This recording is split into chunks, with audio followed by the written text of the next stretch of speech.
Essa é a Bia. Essa também é a Bia. Bia curte dançar. Bia adora cinema. Bia gosta de cantar. Bia se amarra em praia. As duas têm gostos diferentes. Mas na hora de estudar, elas se encontram na plataforma Gonçalves Dias. Aulas pelo canal do YouTube, dicas pelo Instagram, conteúdos para downloads no site e muito mais. Plataforma Gonçalves Dias. Aprenda onde estiver.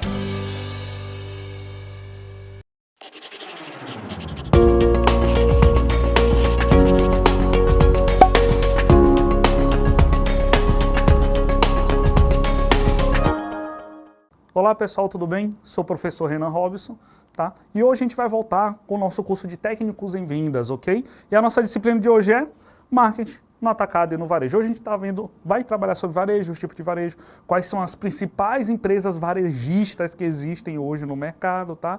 E as estratégias, como é que essas empresas do ramo do varejo precisam trabalhar para poder alcançar, assim, os seus clientes de maneira geral, tá? Só vamos deixar uma coisa clara, empresa varejista não é só supermercados, mercados, não. São empresas de departamentos que nós conhecemos, aquelas que têm uma grande variedade de produtos, assim por diante. Somente essas de roupa que nós conhecemos, que são grandes, são nacionais, também são consideradas empresas do varejo. Então, bora primeiro descobrir o que é varejo. Bora ler aqui no slide. O varejo é a venda de bens ou serviços de uma empresa a um consumidor para uso próprio. Para a transação de varejo lida, uma transação de varejo lida com pequenas quantidades de mercadorias, enquanto o atacado lida com a compra de mercadorias em grande escala, tá? Hoje em dia ele inclui vendas por diferentes canais, portanto os itens comprados na loja e adquiridos online se aplicam. Então vamos deixar claro, varejo e atacado são empresas que eles trabalham com produtos de maneira geral, só que a forma de fornecimento, a forma que eles chegam ao cliente são diferenciadas. Aqui no varejo diz o quê? Ó? Uma transação de varejo lida com pequenas quantidades de mercadorias. Então o foco do varejo é o cliente final, tá? Enquanto o do atacado é uma outra empresa, ou seja, o atacado ele vai fornecer para aquela empresa poder vendê-lo para o cliente final. Enquanto o varejo ele vende direto. Por exemplo, nós vamos no mercado do nosso bairro. Tá? Esse mercado simples, onde nós chegamos e compramos um pacote de arroz, uma lata de leite. Então esse é um varejo, ele está vendendo o produto em pequenas quantidades para o cliente final. Nós vamos adquirir ele para fazer usufruto desse produto. Ou seja, o varejo ele vende, nós adquirimos e nós usufruímos, a gente vai utilizar aquele produto em consumo próprio, tá? Então o varejo ele funciona assim, tá bem? Então como eu deixei claro, o ramo varejista ele pode variar com os seus tipos, os seus modelos, tá? Como eles podem funcionar.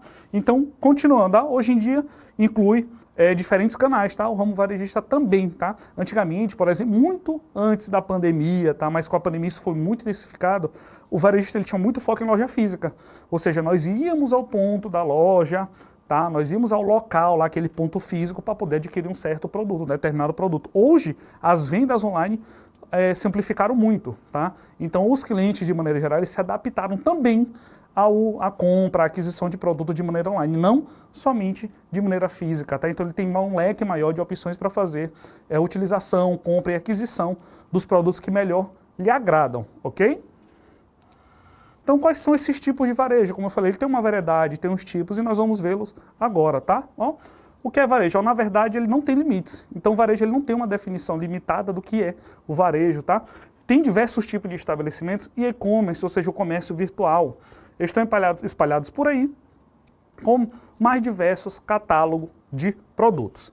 Então, primeiro são as lojas de especialidade, é o primeiro tipo de varejo, ok? É uma loja de varejo que se concentra em categorias de produtos específicas, tá? Em oposição aos varejistas que vendem um grande número de categorias de bens e consumo. Então, essas lojas de especialidades são aquelas lojas de ações específicas de um mesmo ramo, tá? Por exemplo, você vai no ramo varejista, uma loja varejista, onde você só observa que é produto alimentício. Tá? Produto alimentício não perecível, produto alimentício perecível. Por exemplo, você vai numa mercearia do seu bairro, tá? Aqueles famosos sacolões, como nós conhecemos, aquela mercearia de esquina, assim por diante, você observa que são produtos específicos de uma mesma área. Então, isso não deixa de ser uma loja varejista, tá? Só que ele é muito específico de uma mesma área. Você vai em uma loja de calçados, tá? É uma loja de especialidade, ela é muito específica de uma categoria de produtos, de um ramo de produtos. Então tem esse tipo de especificações, tá bom? Tem esses tipos de lojas. Isso facilita para a escolha do cliente, tá? Por exemplo, eu sei que eu estou necessitando de um calçado, então eu já sei que a loja X, lá do meu bairro, ou a loja X no shopping, ou a loja X no centro da minha cidade, eu observo que lá existe e ela é específica para calçados, e então posso me direcionar para ela com mais facilidade para adquirir o produto. Ou eu também posso, como foi falado no slide anterior, perdão, para ver a questão da compra online. Eu sei que se eu entrar naquele site X, da loja X, eu vou conseguir encontrar o produto que eu quero.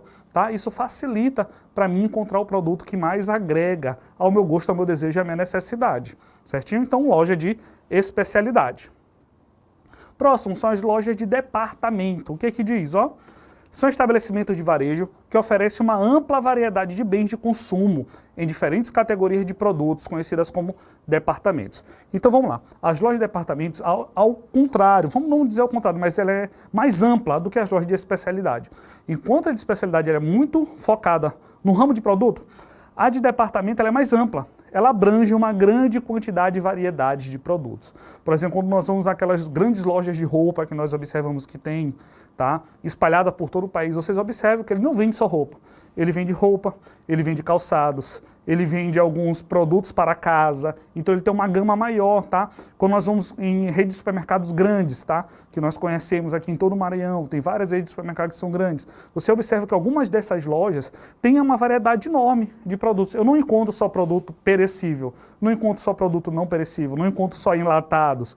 Às vezes eu tenho até móveis para casa, eu tenho eletrodomésticos, tenho eletroeletrônicos, tenho televisões e assim por diante.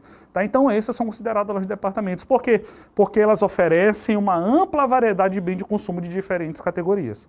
Ou seja, são diferentes categorias. Não quer dizer, por exemplo, se tem o caso, por exemplo, uma loja de roupas.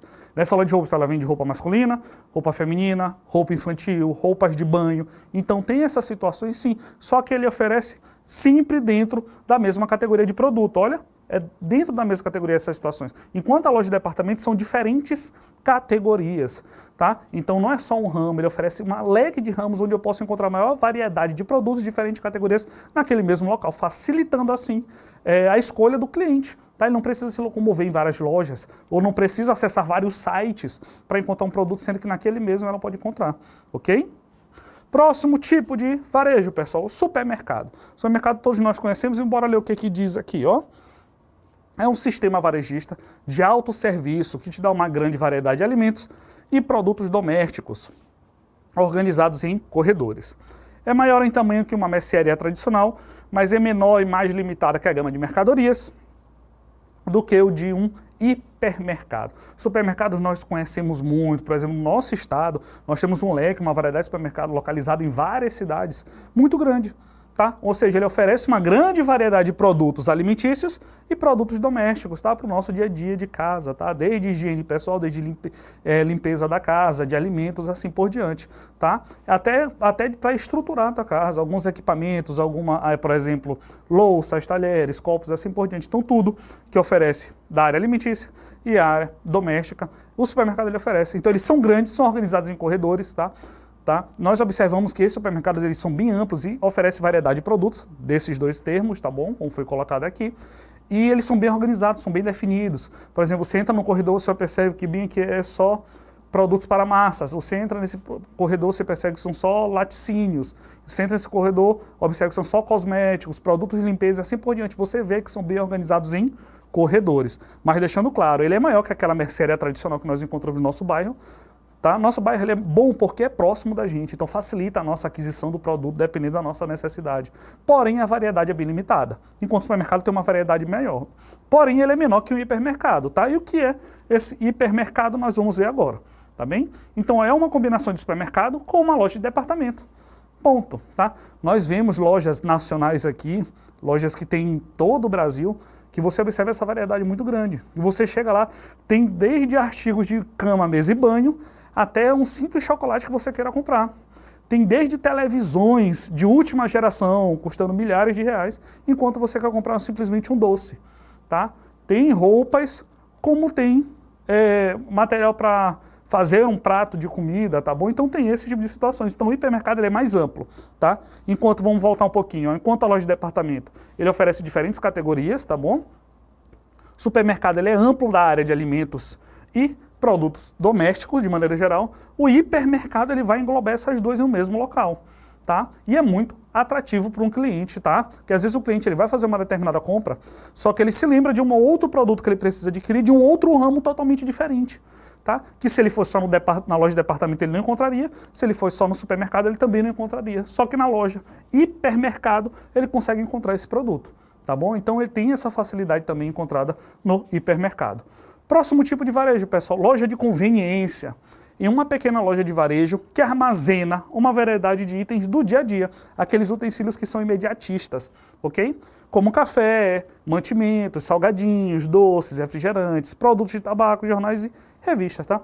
Loja de conveniência é muito tradicional do nosso estado, até mesmo do nosso país, que nós observamos em postos de gasolina, tá? Principalmente em estradas, em BRs, nas nossas MAs, tá? Nós observamos muito, porque são produtos que nós precisamos no dia a dia que eles vendem. Você está passando naquele local numa BR de viagem, com familiares a trabalho, independente de qual seja a situação, e você precisa de uma água no momento, precisa comer alguma coisa, você precisa de um simples remédio, às vezes algumas conveniências são completas, elas vendem, tá? Você precisa de papel para limpar, precisa de uma simples toalha de rosto. Então são essas coisas que são mais imediatas, que você precisa daquele momento, que são mais fáceis de encontrar para o seu dia a dia, são itens para o seu dia a dia. Então eles oferecem uma variedade muito boa, tá? Desde café, mantimentos, salgadinhos e etc. Então são essas lojas de conveniência. A mais comuns, como eu estou colocando como exemplo, são essas que nós encontramos em postos de gasolina, tá? Que nós temos essa cultura tradicional aqui no nosso estado e no Brasil, tá? E o próximo tipo de varejo é as lojas de descontos, tá? É uma loja de varejo que vende produtos a preços inferiores ao preço de mercado típico. Vamos deixar claro. Isso aqui também é muito comum no nosso estado. Acho que grande parte dos bairros da capital e também bairros das cidades do interior apresentam isso, aquela famosa loja tudo por R$10, aquela loja dos R$10, loja dos 20, ou seja, só aquela loja onde ela vende produtos em massa, varejista, vamos deixar claro, em pequenas quantidades para a pessoa que vai fazer consumo daquele produto, só que em valores bem em conta e bem acessíveis para o cliente. Tá bem? Então tem essas situações também de loja de desconto e são muito comuns também na nossa realidade, ser vendido dessa maneira, ok? E aqui nós vamos ver quais são as maiores lojas varejistas em valor de mercado. Como assim valor de mercado? Olha, são as lojas varejistas que elas estão na Bolsa de Valores, onde observa que elas têm a maior valor de mercado nacionalmente, tá bom? A nossa maior Bolsa de Valores, a Bovespa, ela coloca essa situação, tá bem? Então vamos lá. A primeira loja varejista que nós observamos, isso aqui é nacional, tá, gente? Cultura nacional, vamos lá. É Magazine Luiza. Magazine Luiza ele apresenta 149 bilhões de valor de mercado. E a Magazine Luiza ela é muito interessante porque ela teve uma amplificação, ela cresceu muito justamente no período de maior dificuldade no Brasil, ou no mundo, tá? No mundo em si, tá? Que foi o período da pandemia. No período da pandemia, a Magazine Luiza ela cresceu muito justamente no e-commerce. Começou a vender muito produtos no varejo online, tá? Através do e-commerce, então a Magazine é um ponto. Aí vem as lojas americanas, vem a Raia Drogasil, as farmácias Drogasil que nós conhecemos já, tá bem? Que tem no nosso estado. O Carrefour, tá? Para quem não sabe, o Carrefour ele existe aqui no Maranhão, tá? Ele existe no Maranhão, só que agora ele trouxe uma espécie de filiação dele, que é com o nome Atacadão, tá bom? Também é o Carrefour lá dele. Então está lá em quarto lugar em valor de mercado, com valor de 40 bilhões, tá?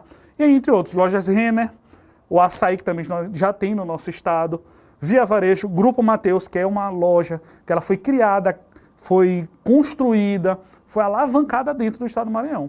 Uma loja natural do nosso estado, tá? O Grupo Mateus também está entre as 10 lojas varejistas com maior valor de mercado, tá? Então ela está lá constando com 16 bilhões de valor de mercado, certinho? E por último aqui, tem as lojas americanas em nono lugar e o Grupo Guararapes, em último lugar com 9,98 bilhões, certo? Então são essas lojas listadas aqui no ano de 2020, tá? Deixando claro, com maior valor de mercado. Lojas varejistas, certinho? Então desde o Magazine Luiza em primeiro lugar, até o Grupo Guararapes em 10º lugar. Certo? E quais são as tendências do varejo, tá? Que nós observamos hoje, quais são as tendências, o que o grupo varejista, o ramo varejista tem que seguir para poder agradar o cliente. Vamos ver, bora ler o slide, ó. A cada ano, o segmento lojista se reinventa e evolui. Isso não é à toa, afinal, conforme os hábitos de consumo vão mudando, é esperado que lojas de diferentes departamentos tendem a acompanhar as tendências de varejo. O ano de 2020 foi atípico, como todos nós sabemos, né? Por várias razões. Isso resultou em novos hábitos que, consequentemente, refletem na forma como as pessoas consomem. Se antes a tecnologia já era uma pauta indispensável para o varejo, hoje ela é mais do que fundamental. Quem não se adapta a essa nova realidade corre o risco de ser deixado para trás. Então, isso é simples questão de concorrência. Tá? Quem manda nas lojas, no ramo, no comércio, tá? É o momento atual. O nosso momento atual envolve uma série de dificuldades para vendas físicas, por exemplo. Tá? Só que nós temos outras facilidades, são os deliveries, vendas online, o e-commerce, que é o comércio virtual. Então, tudo isso, o ramo varejista tem que se adaptar, ok? Justamente pelo fato de... Não é que foi por conta da pandemia, só que a pandemia acelerou esse processo de tecnologia, de avanço da tecnologia no comércio de maneira geral, principalmente no varejo. Tá? Ele acelerou, já estava tendo essas modificações, já estava tendo esses avanços, só que a pandemia, por conta dela, infelizmente, acabou acelerando esse processo, ok? Então, quais são esses pontos que a gente deve observar? Quais são essas tendências? Primeiro, a venda online, como foi colocado. Então, vamos ler aqui o que diz o slide. Ó. As pessoas ficaram mais conectadas. E isso não é segredo para ninguém. Prova disso é que o e-commerce cresceu 47% já no primeiro semestre de 2020. É um valor muito alto, tá bem? Segundo pesquisa da Ebit e Nielsen, tá? Em parceria com a Elo. O número representa o maior aumento desse comércio dos últimos 20 anos. Isso significa que quem já possui uma loja física passou também a investir no modelo virtual. Além disso, o registro de casos de negócios que abriram 100% online podem ser destacados como influentes na melhoria deste número. Então, nós vamos só destacar esse dado, pessoal. Então, o e-commerce ele cresceu 47% em 2020. Em 2020 não, perdão. No primeiro semestre de 2020, ou seja, nos primeiros 6 meses de 2020, o e-commerce cresceu 47%. E outra realidade nossa muito comum, que além disso, registro de casos de negócios que abriram 100% online. Hoje nós observamos que tem muita empresa que ela funciona somente online. Por exemplo, nós observamos empresas de calçados e empresas de roupas. Tá? Tem empresas sim, lojas sim que existem, que são 100% virtual. Ela não tem um ponto físico. Ela faz somente a venda dos seus produtos virtualmente através de redes sociais, sites e assim por diante, as mais diversas plataformas. E dá certo, dá muito certo, pela facilidade e praticidade para os seus clientes, ok? Então, vendas online, esse primeiro ponto. Ó. Além do e-commerce, nas redes sociais também são ótimas aliadas e comprometem 2021 a aquecer mais, ou seja, 2021 a tendência é evoluir o e-commerce, tá? Através do setor lojista. A razão do aumento desse consumo se deve principalmente às pessoas tendo suas primeiras experiências na compra online durante a pandemia do coronavírus, tá? Com suas demandas sendo atendidas a um preço justo e entregue em um prazo coerente, as pessoas se sentiram mais seguras e voltaram a comprar nesse modelo. Então vamos lá, essa evolução foi acelerada pela pandemia do coronavírus, como foi citado, também com esse crescimento de 47%, e está se tornando muito comum. Tá? O que antes, a grande parte, o grande leque, a comunidade como um todo, ela tinha um receio de fazer essa aquisição por se sentir segura, agora se sente segura. Tá? Por quê? Porque teve esse avanço em tudo, de plataformas, teve insights, teve lojas que se adaptaram e melhoraram seus processos para poder atender essa demanda, tá bom? Então tudo isso foi melhorado, tá? Segundo ponto é o delivery. Delivery todos nós conhecemos. Bora só ver esse primeiro ponto, ó. Se antes do delivery estava associado apenas a restaurantes, nós observamos isso, tá? Essa dinâmica foi mudada e promete ser uma das fontes de tendência do varejo para o ano, tá? De 2021. Ainda segundo o estudo do Ebit Nielsen, tá? 72% dos brasileiros começaram a usar, ou se já não estavam usando, tá? Mas aplicativo de delivery. Então vamos deixar claro, o que antes era observado somente para restaurante, hoje era visto de maneira geral, como foi falado. Falei da loja de roupas que foram criadas 100% online agora, existe o delivery dela. Você não precisa nem se locomover ao local para buscar aquela roupa. O próprio comércio, tá? A própria pessoa, o proprietário, o vendedor daquela loja do e-commerce online, ele te leva a sua vestimenta tranquilamente até onde você deseja, através do delivery. Então é um ramo, sim, que teve esse crescimento de 72% de pessoas que usam o delivery no seu dia a dia, independente se é para restaurante, para vestimentas, da mais variadas maneiras. Até farmácias fazem utilização disso hoje em dia, ok? A razão principal para os participantes do estudo é a praticidade de não precisar sair de casa, tá? Não correr riscos, tá? O modelo de delivery foi atribuído em diferentes tipos de negócios, como, que era antes visto somente em restaurante. Agora nós vemos em padarias, farmácias, lojas de bebidas, perfumarias e outros departamentos, ok? Então, segundo ponto, delivery. Terceiro ponto, horários mais flexíveis. Antes nós tínhamos um horário muito restrito, tá? Para funcionar o comércio, como ele funcionaria esse comércio. Hoje ele é mais amplo, e tem lojas, tem locais que eles funcionam, ó, a cultura de serviço disponível de 24 horas, vem ganhando cada vez mais força. Tá? Isso nacionalmente, tá bom? Então vamos ver o que o slide diz. Ó, segundo o balanço da Euromonitor, tá? Coletado no final de 2020, ó, 46% dos consumidores valorizam experiências virtuais online. Ou seja, a experiência virtual online, ela te deixa à disposição 24 horas por dia, 7 dias por semana e 365 dias por ano disponível o comércio para você adquirir o produto que você quiser. Tá? Então essas vendas online, essa flexibilidade nos horários facilitaram-se e aumentaram, sim, a gama e o alcance, a demanda, a procura de seus clientes para os mais variados departamentos. Ok? Então, meus queridos, essa foi a nossa aula de hoje. Nós começamos a ver sobre varejo, vamos trabalhar sobre atacado, vamos trabalhar sobre estratégias de marketing também, tá? Sou o professor Renan Robson. Por favor, fique em casa e até a próxima. Tchau, tchau.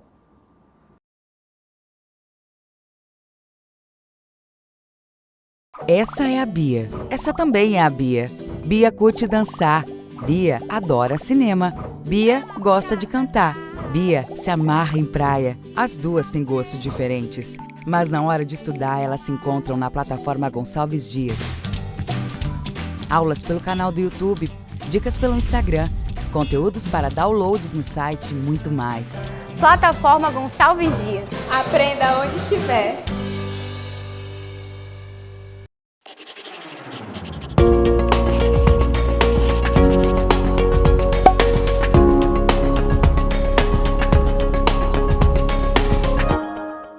Olá pessoal, tudo bem? Sou o professor Renan Robson.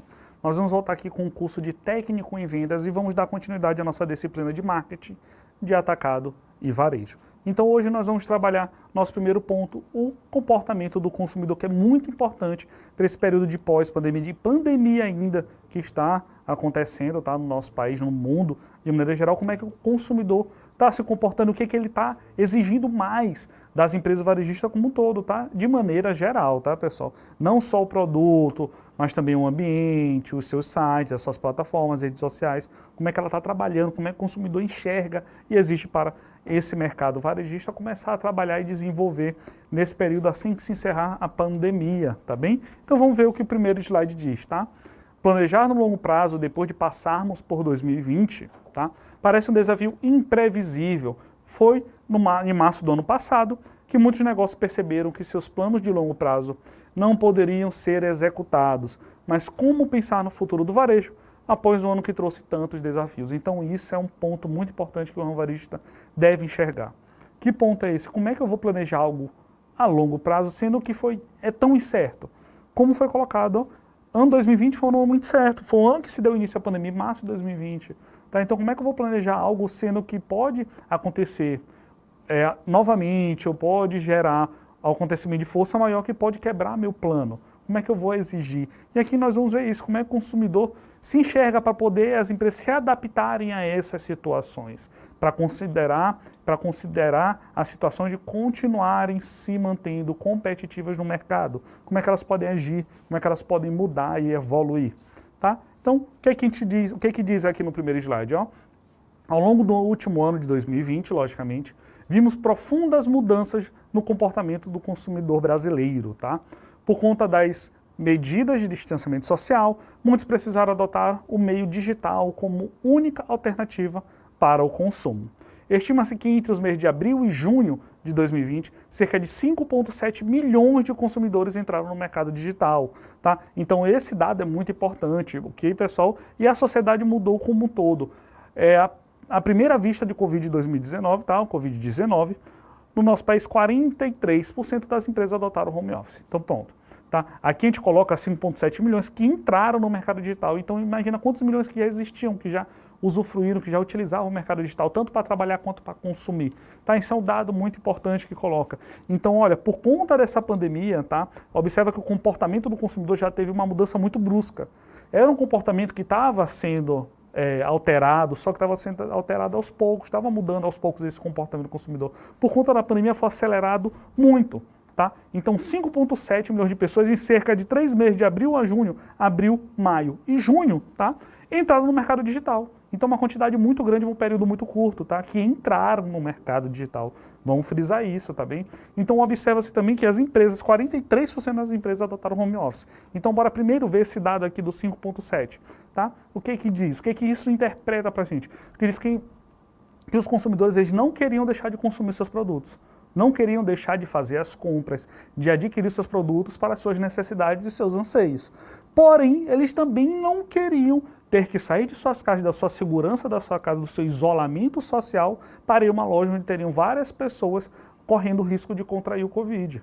Tá? Então mostra aqui que as empresas têm que se adaptar ao mercado digital, para assim elas continuarem sendo competitivas e continuar dando receita para o seu funcionamento na venda do seu produto ou do seu serviço. Outro ponto muito importante, que esse segundo dado aqui, 43% das empresas adotaram o home office. Tá? Isso foi de maneira geral, pessoal. Para a empresa não precisar parar de funcionar, parar de começar a produzir os seus produtos, parar de gerar serviço, ela teve que se adaptar ao home office, que é mais ou menos a pessoa trabalhar de casa. Ela segue a carga horária dela normal de trabalho, por exemplo, se for o caso de 8 horas diárias, ela continua trabalhando as 8 horas diárias dela, ela continua gerando produção, continua trabalhando em direção às suas metas, assim por diante, só que ela trabalha da sua residência, em segurança. Contudo, a empresa continua também gerando, continua com aquele colaborador empregado, continua gerando serviços, tá? E continua, consequentemente, gerando receita para si. Então é um ponto muito importante, eles tiveram que se adaptar. O home office era uma situação que era vista como uma situação muito complicada para as empresas se adaptarem, porque elas não teriam tanto controle daquele colaborador. Por exemplo, o líder, o dono da empresa, ela observa um colaborador lá, ele observa que ele está trabalhando. Em casa não tem tanto esse controle. Porém, a gente começa a observar que o home office ele funciona a partir do momento que são entregues metas, são entregues resultados, são produzidos algo, mesmo que seja da casa, mas você está entregando o seu trabalho para o qual você foi contratado. Então é uma alternativa que as empresas utilizaram para não precisar fechar as portas, tá bom? E continuar se tornando, se gerando e praticando a competitividade entre as organizações, ok? Continuando, pessoal. Então, olha, a primeira boa notícia é que muita gente sente saudade do velho normal. Pouco mais da metade dos consumidores estão animados com a possibilidade de voltar a fazer compras em lojas físicas, tá? Na maioria dos locais no Brasil, como todos, já voltaram, tá? Só que com uma série de restrições. Que série de restrições? Uma certa quantidade de vendedores, certa quantidade de caixas eletrônicos funcionando, tá bom? Uma certa quantidade de consumidores que podem adentrar aquela loja. Então tem essas restrições para o funcionamento das lojas físicas, tá? Dando continuidade, pessoal, mas não se engane, nem tudo vai continuar igual, ó.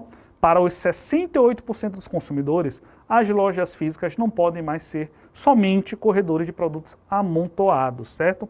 Mas devem ser lugares bonitos e agradáveis, com uma espécie de galeria de arte. Então pronto, quando nós observamos antes da pandemia, era que nós entrávamos numa loja de varejo, como por exemplo um supermercado, hipermercado, loja de departamento, conveniência, e nós observávamos somente uma grande quantidade de produtos amontoados, com muita gente caminhando, com muita gente fazendo suas compras em meio a corredores lotados. Tá bom? Então 68% dos consumidores é uma quantidade muito alta, tá? É uma estatística muito alta que aponta que não querem mais somente uma loja física dessa maneira. Querem que apresente uma loja física que seja mais atrativa visualmente, mais atrativa em relação à organização, mais atrativa em relação aos seus corredores, a organização de seus produtos, dos seus colaboradores, a higienização e a apresentação do local físico, tá? O consumidor é mais exigente assim. Tá bem? Nós vamos ver uns dados mais à frente que mostram isso, como o consumidor realmente está mais exigente, ok? Então esses são os dados que nós vamos observar agora. São dados do relatório varejo de 2021. O que é que diz? Olha, 90% dos consumidores falam que não vão comprar de marcas que tenham uma experiência ruim de compra, seja online ou offline, ou seja através do e-commerce, de lojas virtuais, ou seja através de pontos físicos. 90%, 9 em cada 10 pessoas não compram novamente no local, caso eles tenham uma experiência ruim. Que tipo de experiência ruim que pode ter? Professor Renan, foi só uma experiência de um atendimento? Foi só uma experiência do produto? Foi só a experiência do local? Não, é mais variada a experiência. Se a pessoa entrou naquele local e ela observou que aquele local está com mau cheiro, isso é uma experiência ruim. Um simples mau cheiro que pode ser resolvido com uma praticidade bem grande. tá? Mas é uma experiência ruim para aquele cliente. Porque aquele cliente ele quer chegar no local e quer ter aquela organização perfeita, tá? A gente sabe que o perfeito não vai existir, mas o mais próximo disso, tá? Quer ter um local bem limpo, um local bem higienizado, um local bem organizado, um local onde ele pode chegar e fazer a compra dele bem prática, tá? Sem precisar enfrentar muita gente, colocando a sua vida em risco por conta da pandemia, tá? Então 90% dos clientes eles querem evitar isso, eles evitam, eles não voltam. Vamos citar exemplos, vamos supor que eu cheguei no local X e percebi que a estrutura estava falha, tinha muita sujeira na estrutura daquele local.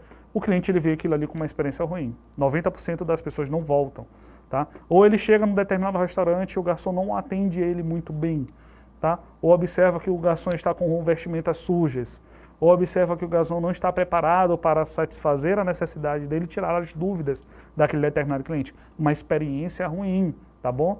Ou simplesmente, o que é também muito grave, ou a gente considera até o mais grave, é ela não comprar aquele produto pelo qual ela pagou.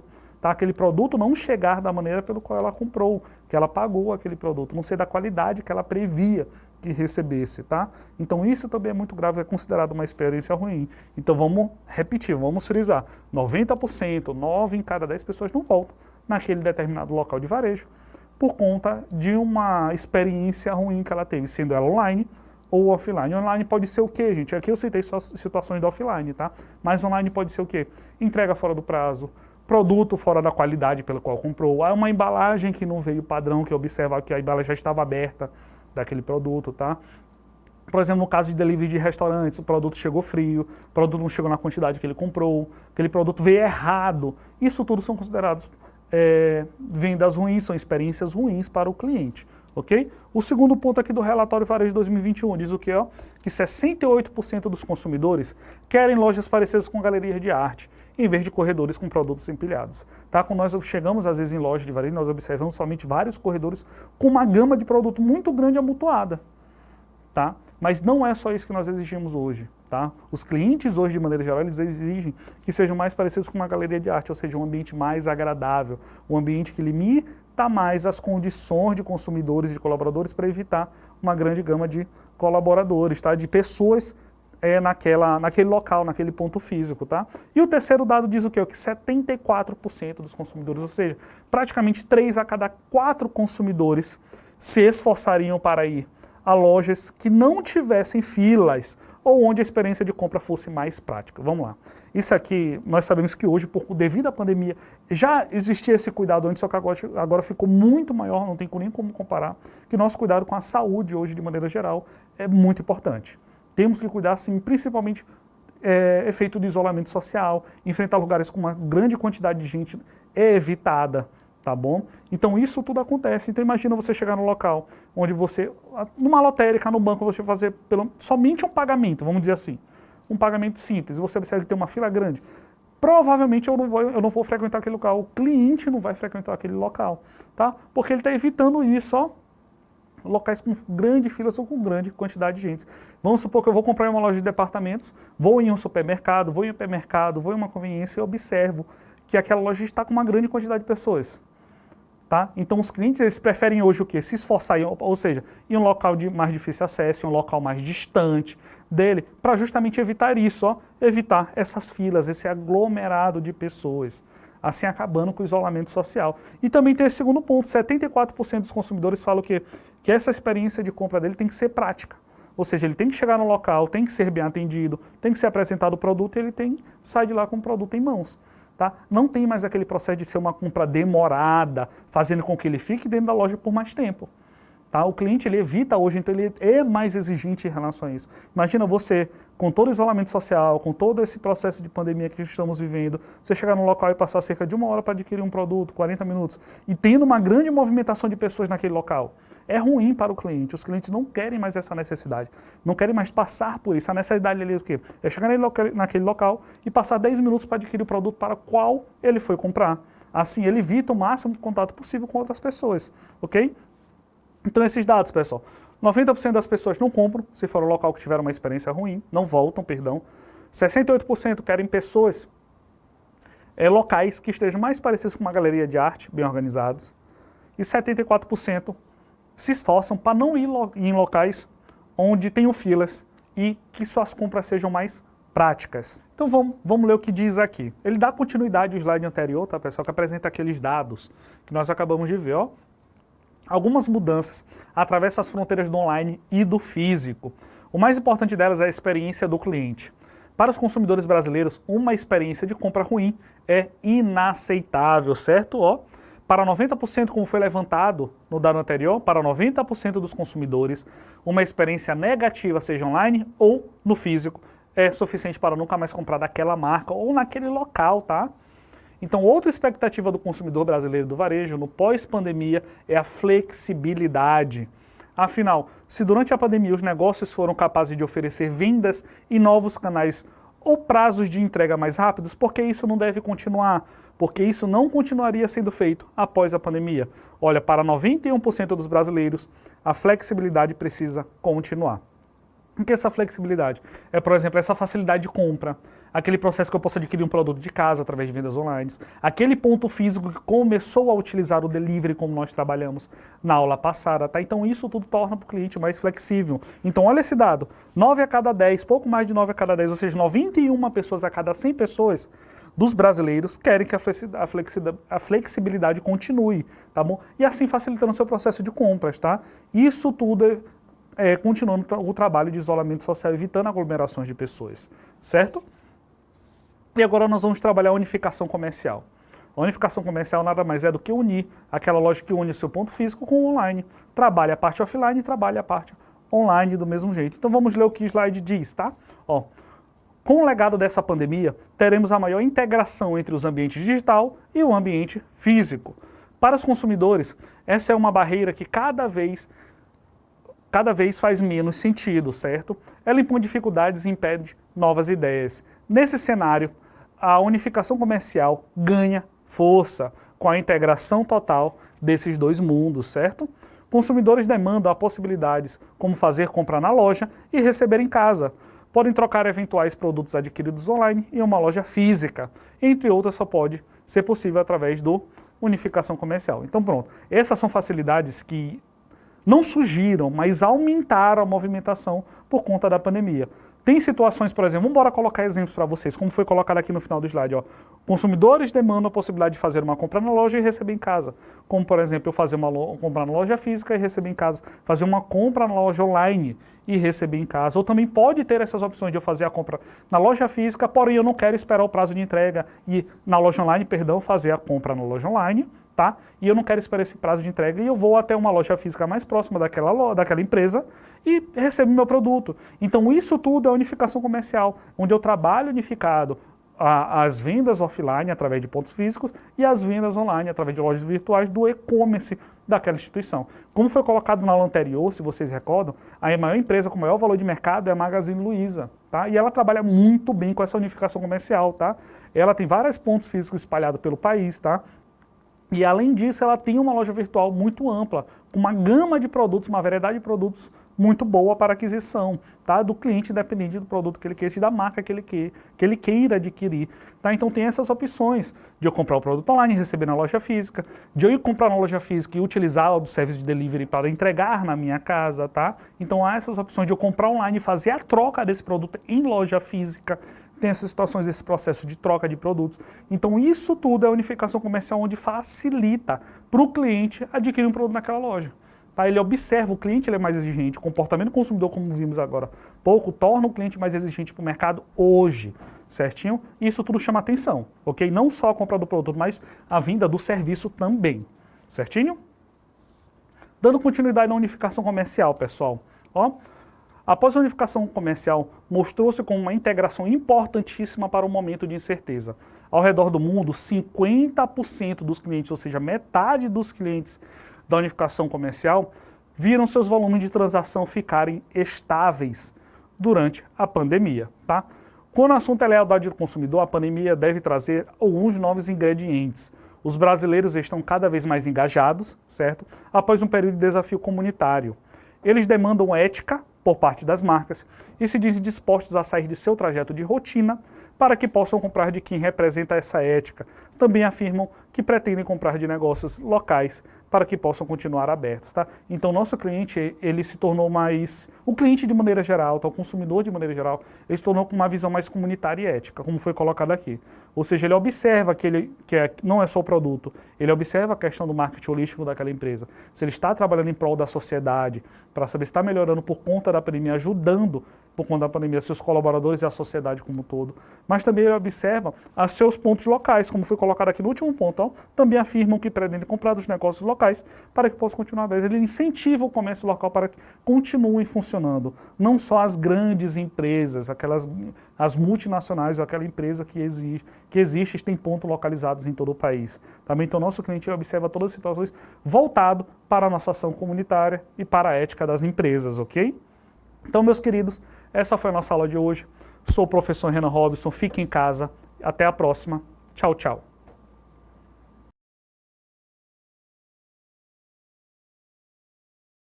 Essa é a Bia. Essa também é a Bia. Bia curte dançar. Bia adora cinema. Bia gosta de cantar. Bia se amarra em praia. As duas têm gostos diferentes, mas na hora de estudar elas se encontram na plataforma Gonçalves Dias. Aulas pelo canal do YouTube, dicas pelo Instagram, conteúdos para downloads no site e muito mais. Plataforma Gonçalves Dias. Aprenda onde estiver.